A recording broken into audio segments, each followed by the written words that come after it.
ating tatanungin ang taong bayan laban kay Romualdez at kay VP Sara Duterte, meron po nag-survey dyan. Ito po ang kasagutan sa inyong mga tanong. Mga loyalista, mga DDS, huwag po tayong padadala sa mga ginagawa po ng mga ibang vlogger. Tayo po'y pinagbubuklod nila para magkawatak-watak ang unit team. Nabuhay ka, Senator Amy Marcos. Mas pinili mo po yung kapakanan ng ating mga kababayang Pilipino kaysa sa pangarap o ambisyon ng pinsan nyo.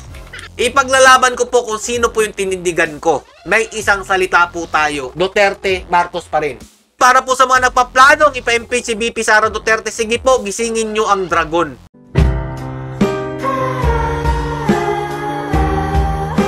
Yo, what's up mga lods? It's Miguel Peps TV. Welcome back po sa ating YouTube channel at sa ating Facebook page. Romualdez, plano nga po bang ipa-impeach si VP Sara Duterte? Bakit ko po nasabi to mga lodi na si Romualdez po ang nagpaplano na patalsikin po si VP Sara Duterte? Yan po ang ating tatalakayin ngayon mga lodi. Pero bago po tayo magsimula, kung bago lang po kayo sa aking YouTube channel, please click the subscribe button and click nyo rin notification bell and follow nyo po sa Facebook page, Peps TV 2.0. At eto na nga mga lodi ang mainit na balita. Labas po dito si PBBM mga lodi dahil maliwanag naman po sa sinabi niya na wala po siyang planong ipa-impeach si VP Sara Duterte at matibay pa rin po ang kanilang ugnayan at maayos po ito. Ang nakikitaan lang po natin talaga na nagpaplano dito mga lodi, walang iba po si Speaker Romualdez. Unang-una mga lodi, siya po ang isa sa dahilan kung bakit po nawala po ang Confidential Intelligence Fund ni VP Sara Duterte nung panahon po na pinapa-approve po ang budget dito. Pangalawa po, nakikitaan po natin dahil nga po binanatan po siya ni Tatay Digong about po doon sa pagpaplano daw po niya di umano na tumakbo sa 2028 bilang Pangulo ng ating bansa, kaya po niya ginagawa ito. Yan po mga dahilan ng mga nakikita po natin bakit po nila planong ipa-impeach si VP Sara Duterte. Kung maalala po natin mga lodi, sinabi naman po ni Tatay Digong na wala pong plano si VP Sara Duterte na tumakbo bilang presidente ng ating bansa sa 2028. Pero bakit po nila ito agad sinisiraan? Alam naman po natin sa ating bansa mga lodi na kung meron kang plano at ikaw ay malakas na kandidato para Pangulo ng ating bansa, sisirain ka agad nila mga lodi. Kagaya po ng ginawa nila kay Binay. Maagang pagdedeklara ng pagtakbo, sisiraan po nila agad. Dati-dati lang naman si Romualdez, maka Duterte siya. Nung naliligaw po sila kay VP Sara Duterte na umanib po kay PBBM, panay dikit po ito, di ba? Ito pa nga po mga lodi, no? Dahil po sa gusto po ni VP Sara Duterte na makatandem nga po si PBBM, masyado pong conflict kasi kung nasa HNP po siya, lumipat po siya sa Lakas CMD mga lodi. At dito nga po mga lodi, nasaksihan po natin nung kampanya na talaga naman pong itong si Romualdez, dikit ng dikit po kay VP Sara Duterte. At eto nga po mga lodi, no? Masaya pa naman po sila nung time na to Okay pa naman po yung pagtanggap, di ba mga lodi? Okay pa naman po yung samahan, nakikita nyo naman po dyan. Pero dahil nga po, sa taas po ng pangarap ng isang kandidato, nasisira po yung kanilang pagkakaibigan. Gaya nga po yung nangyayari ngayon, di ba mga lodi? Sa tingin ko po, si PBBM labas po talaga dito. Ulitin ko. Dahil malinaw naman pong sinabi niya na kung meron man pong impeachment dito po kay VP Sara Duterte, hindi po siya kasali dyan. Matibay po ang samahan at lalo pang lumalakas daw po ang kanilang samahan. Ika nga po ni PBBM.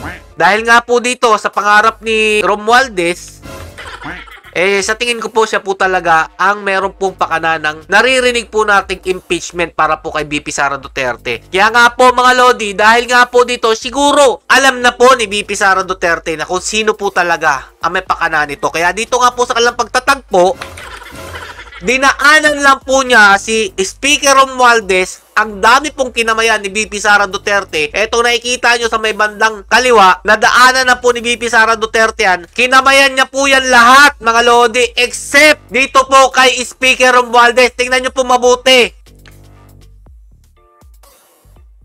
Pahiya konti, dito po si Speaker Romualdez.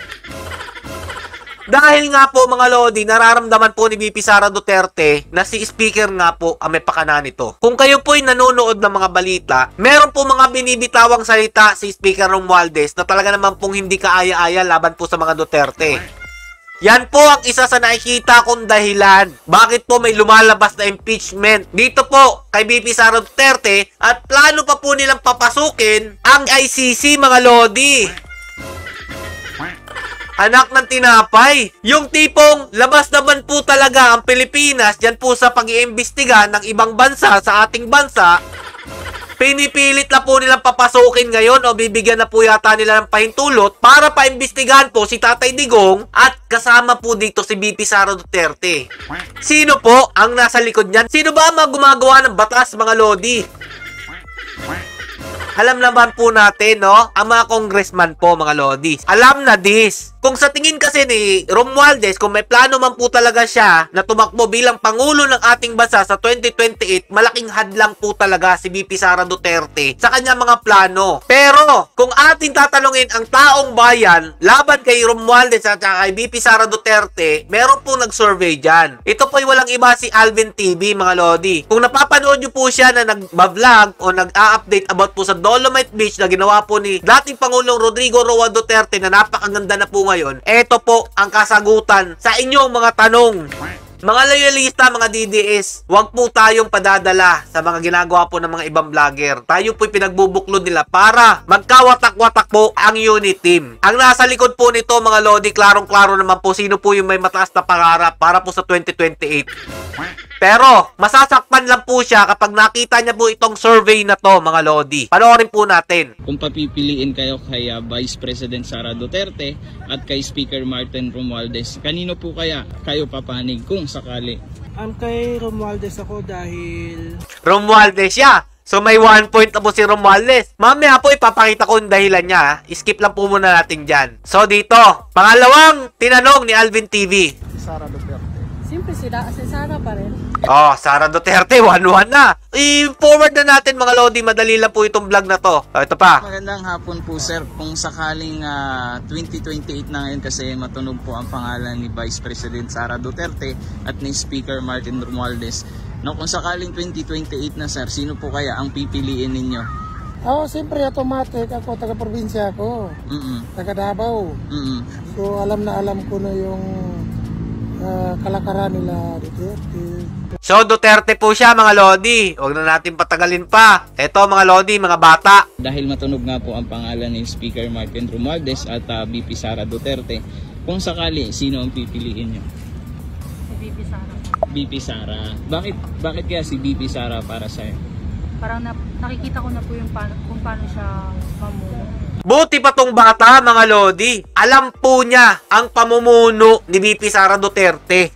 Forward natin ha. Ano po yung naging standing dito, mga lodi? Ayan. 1 po si Romualdez at saka 13 po si VP Sara Duterte. So, pakita ko po sa inyo kung ano po yung reason nung nag-iisang bumoto kay Romualdez, mga lodi. Ito po yun. Kay Romualdez ako dahil sa ngayon maraming issue ngayon si VP Sara at hindi ko ramdam kung ano ang nagawa niya hanggang ngayon, lalo na sa DepEd. Saan ba nakatira tong unang in-interview ni Alvin TV? At hindi daw niya naramdaman ang ginagawa po ng ating Vice Presidente.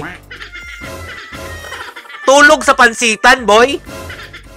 Tuloy natin. Lalo na sa DepEd, ang dami ring issue. Mga ayun, yung pinagbabayad pa yung magulang, may budget naman sana, tapos yung mga estudyante, ang daming away, ganun. Estudyante, maraming away. Sigurado ako, mga lodi, ang pinapanood nito si Raul. Si Raul. Kasi puro away. Puro pang-aaway ng ating kongresista, puro pang-aaway kay VP Sara, puro pang-aaway sa mga senador. Yun yung nakikita nito, mga lodi. Tapos, binibintang pa kay VP Sara Quezio, siya daw po ang sekretary ng DepEd, mga lodi. Siya po ang may pasimuno ng paniningil ng mga guro sa mga estudyante. May budget naman daw po. Nood-nood ng mga balita, sir. Para alam mo kung ano po talaga ang totoong nangyayari sa ating bansa. Naka-headset pa siya nung ini-interview, hindi yata narinig. Pasensya na, sir, ha? Pero ikaw yung nag-iisang bumoto dito kay Romualdez. Oh, wag na nating ituloy to mga Lodi. Dito na tayo. Dahil panalo naman po sa survey ni Alvin TV si VP Sara Duterte. At lalo po itong manggagalaiti si Romualdez dahil dito sa survey na to. Dito pa lang makikita na natin na kung tatakbo po talaga si VP Sara Duterte, wala pong kalaban-laban si Romualdez. Maliban na lang kung ipa-impeach nila ito. At hayaan po nilang mag-imbestiga ang ICC dito sa ating bansa na imbestigahan po si VP Sara Duterte at saka si dating Pangulong Rodrigo Roa Duterte para masira ang kanilang pangalan. Yan na lang po yung natatanging pag-asa ni Romualdez kung totoo nga pong siya po ang nasa likod nitong impeachment na to. At kung totoo nga pong siya po'y nagpaplanong tumakbo sa 2028 presidential election. Ang taas ng lipad mo, Speaker Romualdez. Sa tingin mo ba, makakatulong yung survey na ikaw ay mataas sa survey bilang speaker ng ating bansa? Matatalo mo ba si VP Sara Duterte kung ikaw ay tatakbo bilang Pangulo ng ating bansa sa 2028?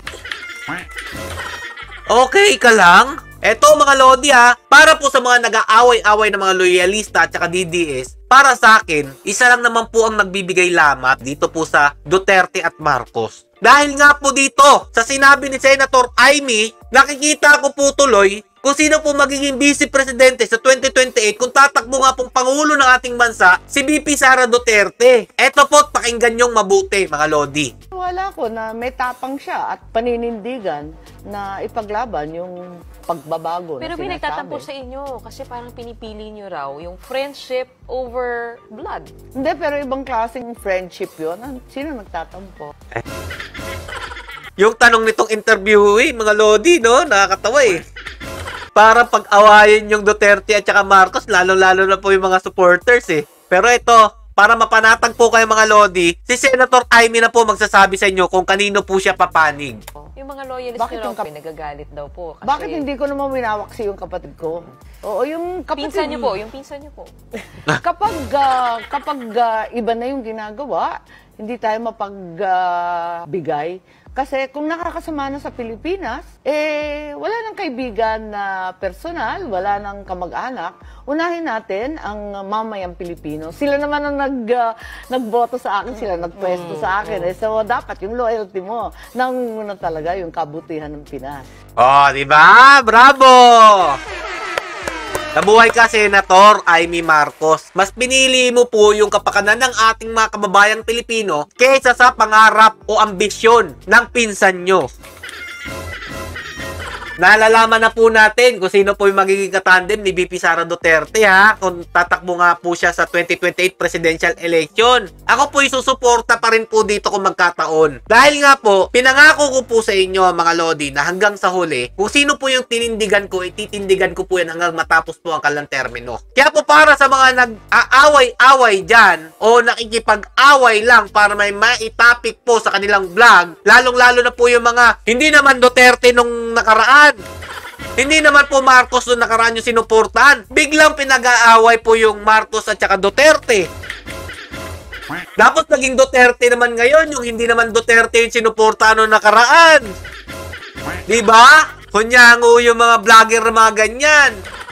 Kaya mga Lodi, pasensya na po pero hanggang sa huli, ipaglalaban ko po kung sino po yung tinindigan ko. May isang salita po tayo at hindi po tayo maikipag-away at hindi po ako gagawa ng issue para lang po may ma-content sa aking page o sa aking channel. Basta po, alam ninyo na sa mga Duterte po talaga ang aking kalooban. Pero hindi naman po ibig sabihin nun na hindi ko na po susuportahan ang mga Marcos. Siyempre mga Lodi, ganun pa rin. 55% Duterte ako, 45% Marcos po ko. 0% kay Romualdez.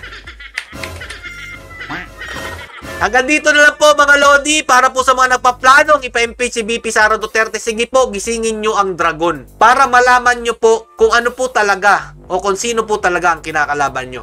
Stay safe and God bless you all. Peace. Duterte, Marcos pa rin.